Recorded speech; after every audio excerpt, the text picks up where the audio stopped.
Hi, my name is Julia, and on this channel I talk about art, books, and museums. And if this is something you want more in your life, then please consider subscribing. Today we're talking about the books that I was planning to read past month and the books that I haven't planned but read them anyways. So yeah, let's begin with the books that I mentioned in my TBR and let's find out what I think about them. I will begin with the a little autobiographical concept book, which is called True Stories by Sophie. Again, she's a genius artist, and I think her approach to autobiography is quite genuine. So Sophie, in my humble opinion, is probably one of the best masters of not just short form, but a very short form. So she can put a very heartbreaking story in the size of a little page. The most fascinating thing about her writing style, let's say, is that you see how she thinks, and she thinks differently, let's say. Her creative approach, not just to art, but to her life in general, is remarkable, I think. So I really enjoyed it. I read it like in a couple of hours. Obviously, it is very short. But yeah, I think it's just worth having book in my collection, and I would recommend it to anybody who is interested in modern and contemporary art. I think, it's kind of like a great addition to your collection if you, for example, share my interest too. So yeah, this is the first one I wanted to begin with. The second one is one of my favorite titles in the world, and it is called Two Trees Make a Forest. Why it is my favorite title, you can check out in my TBR if you haven't seen it. But anyways, so I read this book. As you see, I made a lot of notes. This is unusual for me, let's say. Usually I just avoid making them. Sometimes I do if I'm struck with the particularly interesting excerpt or fragment. In this case, I found so many relatable moments that I can actually apply to my life. It gives you a little map how you may approach, for example, your past, the past of your family, and your relationship with your, let's say, country of origin. So I really enjoyed it. However, I had trouble with the description of nature. So Jessica J. Lee has not just wrote about her family and her family history, but rather about Taiwan. So she travels there and she explores by hiking and walking around and meeting people there. So that side of the book, I can't say I enjoyed a lot because it was full of biological descriptions that for me, it's really hard to understand, and I don't, let's say, see beauty in that. I mean, occasionally, of course, I love a very, nice, juicy description of a landscape or whatever, but genuinely, I believe that the best way actually to show nature is by taking a picture or drawing it or maybe making any visual interpretation, Yes, this is being me. In this way, I didn't enjoy this book much. But again, the parts where she describes the history of her family and where she explores the past of her family through this found letter of her grandfather, that part was really nice and really fascinating. Pure joy for me personally, and I really made a lot of notes, especially in those. So yeah, this is for the Two Trees Make a Forest. The next book on the list is The Haunting of Haji Hotak by Jamil Kochai. I think I pronounced the name correctly. I'm not sure if it's Yan or Jan. The Haunting of Haji Hotak and Other Stories is the collection of short stories about people who are born or raised or travel or come back to the city of Lagar. Due to this tragic history of Lagar, and we're talking about Soviet-Afghan War, for example, in the 20th century, the population of the city was very traumatized, and some of them, of course, immigrated or went to the refugee camps in the neighbor countries. So the author himself actually was born in the refugee camp, and of course I'm sure that through the stories that were surrounding him in his young life, he managed to combine it in one book of this beautiful short stories. I like the diversity of them. I like that they have sometimes different forms. I like that they have different people who are not related to each other, let's say. Just a little trigger warning, if you may feel uncomfortable reading maybe some explicit scenes of damage, trauma, then yes, be warned. But it's not that often, let's say. As I remember, it was just in the beginning, and then the rest of the book is actually the exploration of the lives of the past, of the living in Lagar, and then also living in the United States, for example, and the experience in that new country as an immigrant. Afghanistan is the example of one of the countries in the modern history of our society that is constantly fighting for its freedom. It's in the perpetual war, either by invaders or in the civil war. So I think that the traumas that are described here are not healed yet. These are the wounds that are still opened, and I think that is why it is obviously very important to talk about it and to see their perspectives and to learn from them, because war is unfortunately something that happens to many people on this planet. The lives that people gain after or during the war, it is unusual in comparison to people living without war, obviously, but also each story is different from the stories of the people from, let's say, the same city. And that is, I think, what is the author is trying to show us, that yes, it is the same war, it is the same tragedy applied to all the parties. However, everybody has different experience in this war. I'm glad that I read this book. I think it is important to understand a little bit of context of Afghan war and learn about their people. So I enjoyed it. So I think that this book is not for entertainment, no.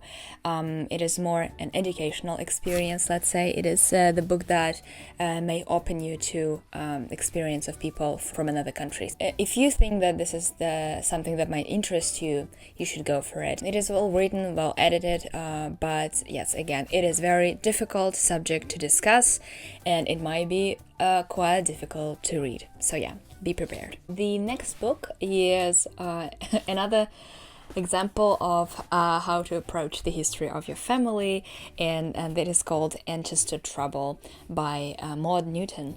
So it is a great book. I really enjoyed it. I enjoyed the combination of not just, again, personal family history, but also her more theoretical approach to how we actually explore our past. The author admits that it is quite a recent tradition, actually, to dive and dig into the roots of our families.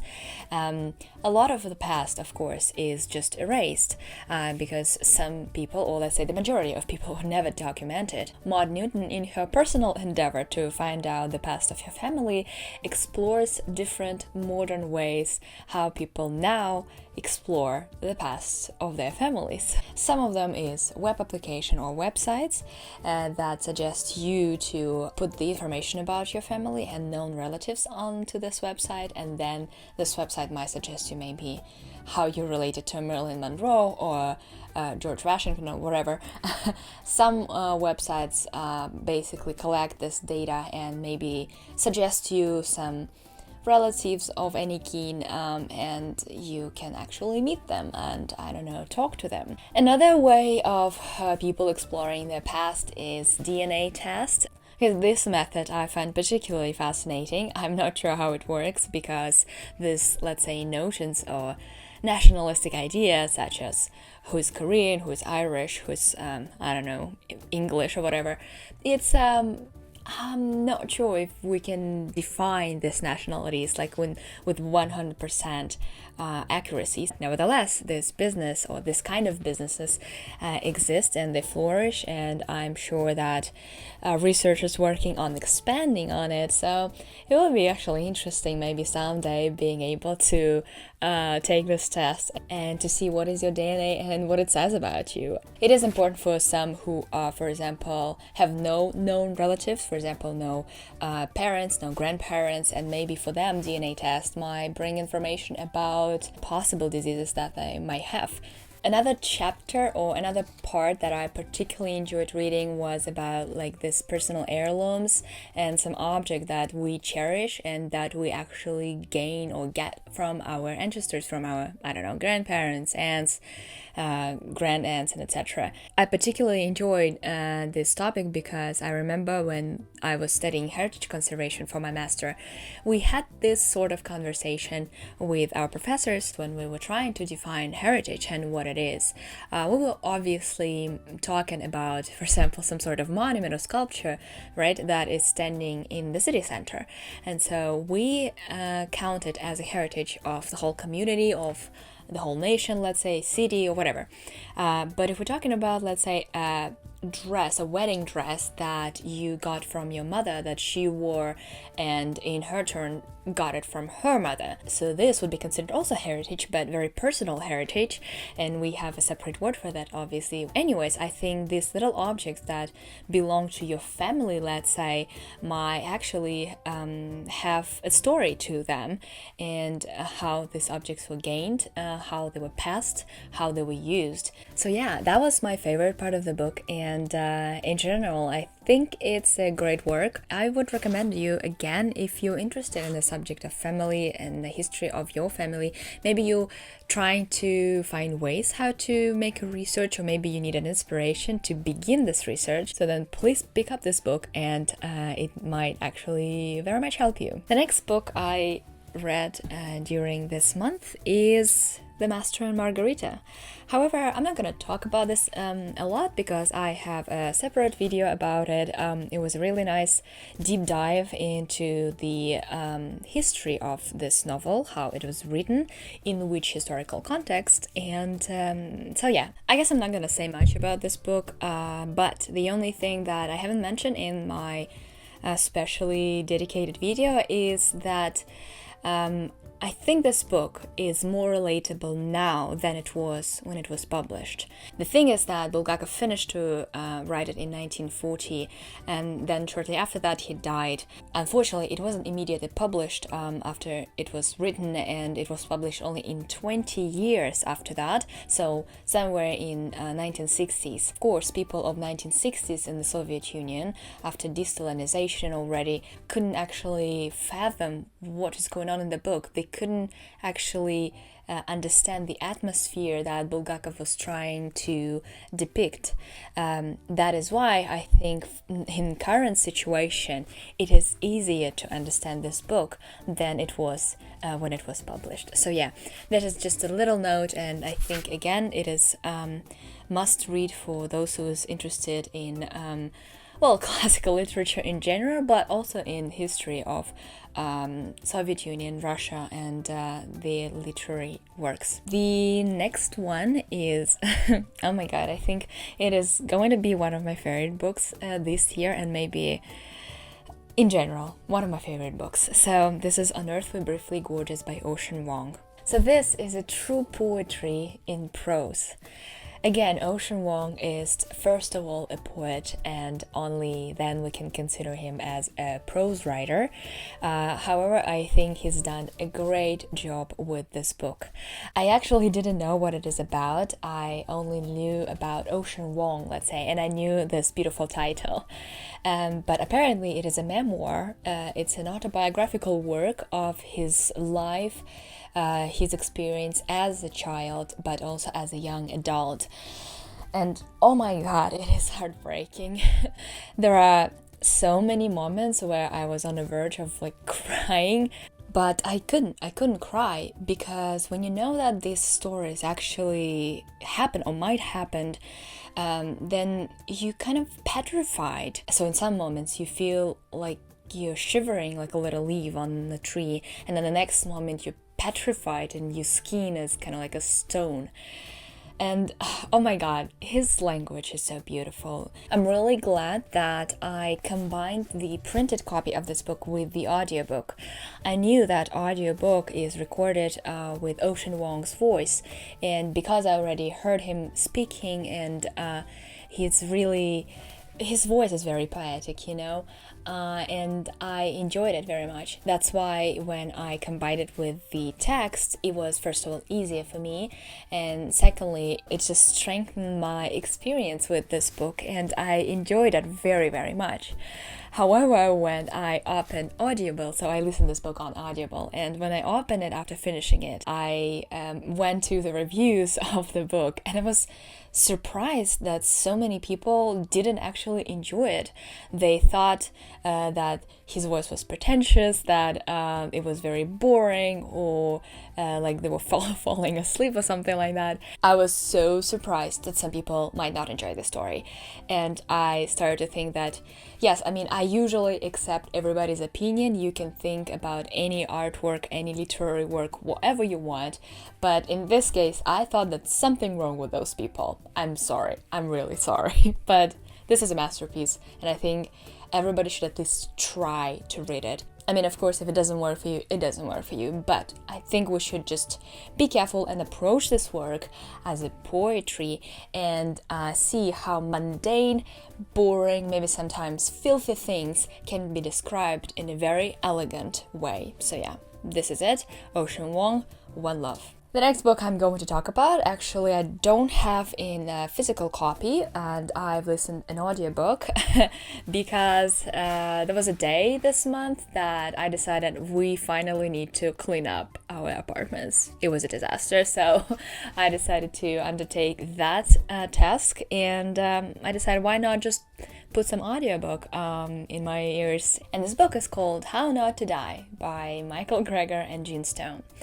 I think it is a pretty famous book, and I think it is a very catchy title, so obviously I immediately wanted to read it. So medical doctor Michael Greger describes how some products are actually very dangerous for our eating habits.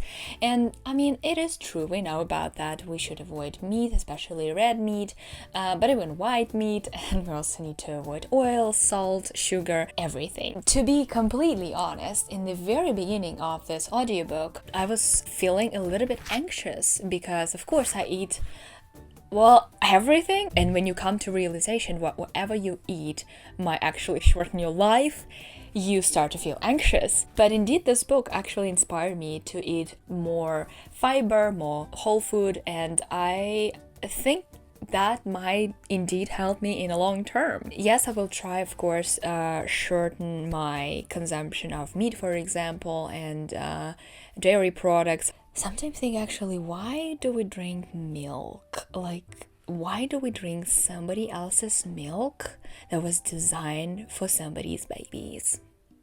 Confusing. In this book, Michael Greger describes some sort of disease that is very common among people, and then he describes how it can be actually fixed with the right nutrition. Most of the time, that means that we exclude meat and dairy products and any sub-products from animals and include more fiber, plant-based food, and whole food.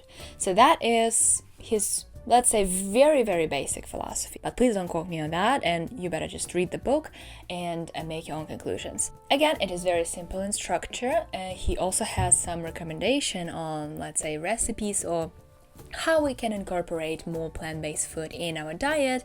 So it was very interesting, and I think it might be a great actually investment in the health of all the people if we just will follow those simple rules. And finally, I want to finish this wrap-up video with Tomorrow and Tomorrow and Tomorrow by Gabrielle Zevin. I do believe that Gabrielle Zevin and her work deserves all the prizes, all the nominations, and the title of #1 bestseller, because it is true, it is so wonderful. The characters and the story were so well explained, let's say. There were no things off. Everything was on its place. And if something happens, there was obviously a reason why it happened, and then you actually unravel this reason later in the book as you progress. So that I enjoyed the most, I think, in this book. But of course, the characters themselves, they are not particularly lovable. They're not like instantly nice people. They have their peculiarities, and I think that what makes them even more believable and even more relatable, because, you know, nobody's perfect. It opens up a lot of interesting discussions also, such as, for example, life-work balance, or our relationship with the partners, with the lovers, and with the co-workers. And in case if you're a gamer, I think you might enjoy this book because it is full of references to the video game culture. You might recognize a lot of little things that are familiar to you, and this, of course, was a joy for me personally. I can't say that I'm like a full-time gamer, but yes, I do enjoy occasionally play some video games, and for me it was very pleasant thing to explore them in this book. But just in general, like this story itself, with two superstar game developers working on video games, it is a nice setting, let's say, very comforting. Gabrielle Zevin is such a great narrator, and I like how she sometimes acts like a film editor, and she cuts scenes and then put another episode, she cuts this scene again, and then she puts another episode. Sometimes she goes back and forth to, let's say, in the same lines. Sometimes you see the screen and what is going on. Sometimes you see the screen divided, and oh my god, that is such a fantastic work. I think I just appreciate it, and I love it very much, and I think it's going to be one of my favorite books of this year.